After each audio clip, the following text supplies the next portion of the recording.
Moses Ndiritu is my name. I am Managing Director of BasiGo Kenya. BasiGo is an e-mobility company that is trying to revolutionize public transport in Kenya by electrifying the traditional matatu. The idea behind BasiGo started just during the COVID days. The first milestone one was just getting the first 2 electric buses, and then in March 2022 they were deployed to passenger operations. So it was the first time electric buses had carried passengers in Kenya.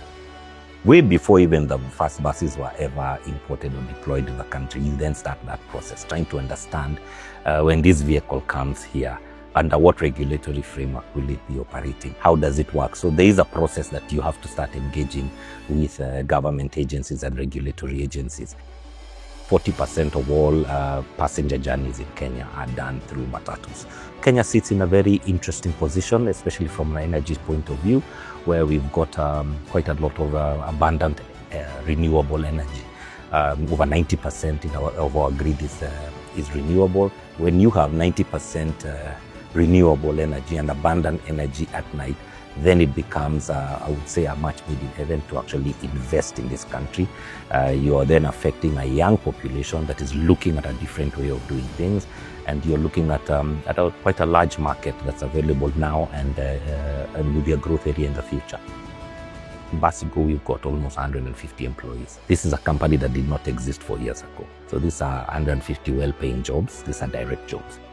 We probably are the largest consumers of nighttime power. If you look at statistics from EPRA, we are now beginning to see e-mobility being measured, and it's one of the fastest growing areas in energy usage.